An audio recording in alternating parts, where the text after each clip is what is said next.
السلام عليكم متتبعي قناة نصائح ماريا المنزلية، كديري لاباس عليكم؟ كنتمنى تكونوا كلكم بخير وعلى خير.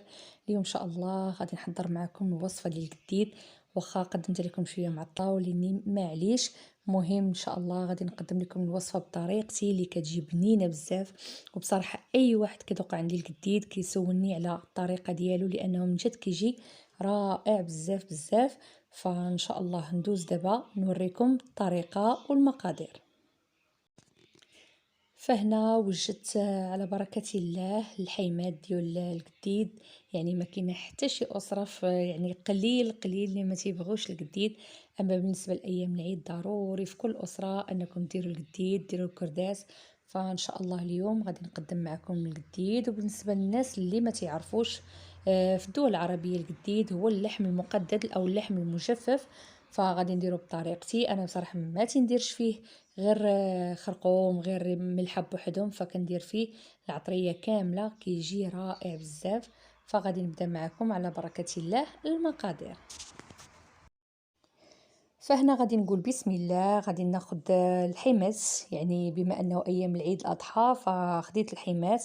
كتعرفوا كتاخذوا من الفخاد، كتاخذوا من يعني من الجوانب ديال الحولي. كل واحد طبيعه الحال كياخذ على حساب الذوق ديالو. وبالنسبه لك نتو يعني ماشي في ايام العيد ممكن انكم تعوضوا بلحم البقر كيكون احسن.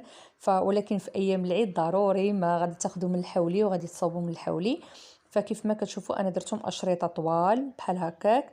هاد الاشرطه هادو قديتهم، يعني درت شويه ديال الضليعات حتى هما كادي نقددهم. كاين اللي كيقدد حتى الدياله ديال العيد، انا ما قددتهاش بصراحه، درت غير الحيمات قلال لاني بغيت نصاوب شويه ديال الخليع. وغادي ان شاء الله نشاركه معكم حتى هو.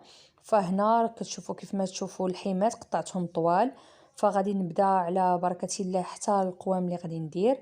فكنحتاج ثومه، يعني على الاقل واحد 5 ضروسه اولا 6 ديال الثومه. غادي نحتاج الملحه بالزايد، يعني على الاقل واحد 3 المعالق كبار ل 4 على حساب الكميه ديال اللحم اللي عندكم. انا كتشوفوا عندي يعني كميه ديال اللحم يعني لا باس بها، ما درتش بزاف، ما بغيتش نقوي بزاف.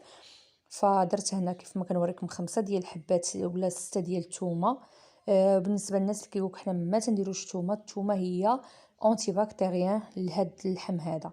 الثومه والملحه الا ما كانوش في اللحم راه ما كاين حتى شي حاجه، يعني هذا هو يعني المضاد الحيوي ديال هاد اللحم هذا هو اللي اونتي بكتيريا، يعني مضاد البكتيريا اللي غادي يحمي لينا هاد اللحم ما يفسدش وما يذوبش. وبالنسبه للقامه غادي ندير انا القوام. غادي ندير سكينجبير، غادي ندير البزار، غادي ندير الخرقوم البلدي، واهم حاجه هو القزبر ضروري. وغادي ندير واحد شويه ديال الخرقوم بكيات باش يعطينا اللون. واللي بغى يدير التحميره يديرها، انا تندير واحد شويه.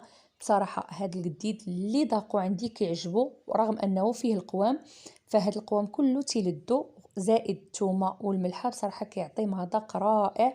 جربوه على حسابي.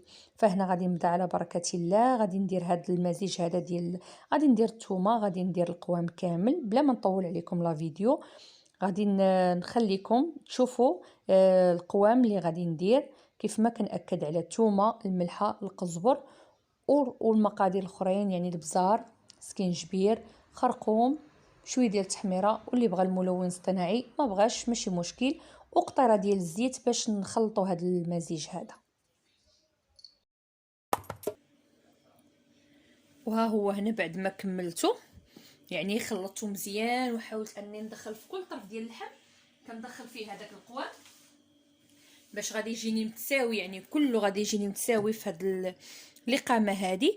فدابا ان شاء الله غادي نغطيه بالسلوفان.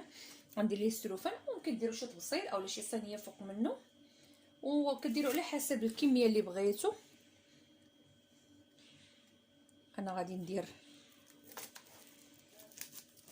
السلوفان.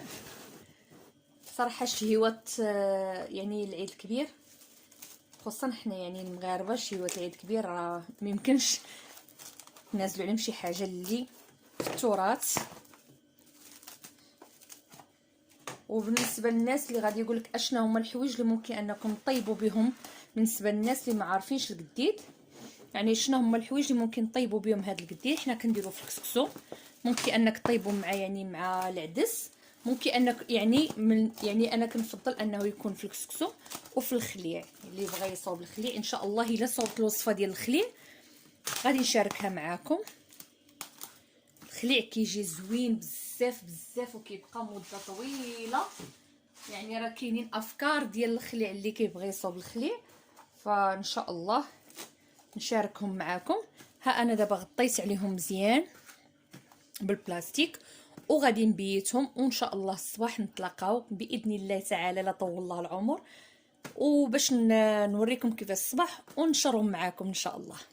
غادي نطلعهم للسطح، الا كانت شي شميشه تكون هي هذيك ان شاء الله نشرهم في الشميشه باش يعني ينشفوا وما كيبقاش فيهم الماء. وهنا بعد ما باتوا هذوك اللحيمات في هذاك القوام ديالهم وتشربوا مزيان، طلعت الصباح ضروري يعني خصهم يتنشروا في الشمس، حتى الشمس راه عامل يعني قوي باش خصهم ضروري ينشفوا مزيان ما يبقاش فيهم الماء. كنخليهم واحد اليومين ولا 3 ايام على حسب الجو. هنا راك تعرفوا دابا الجو ديال الصيف فغادي تكون حراره يعني مفرطه، يعني يومين 3 ايام كيكون واجد. فكنتمنى يعجبكم هذا الجديد هذا وتبارطاجيو مع الاهل والاصدقاء باش تعم الفائده. واللي باقي ما اشتركش في القناه ديالي مرحبا والف مرحبا بي، وبالنسبه للناس اللي معايا مرحبا بكم نتوما مولين الدار. فبصحتكم وراحتكم، ونتلاقاو ان شاء الله فيديو جديد على قناه نصائح ماريا المنزليه اللي كنتمنى دائما انها تنال الاعجاب ديالكم. السلام عليكم.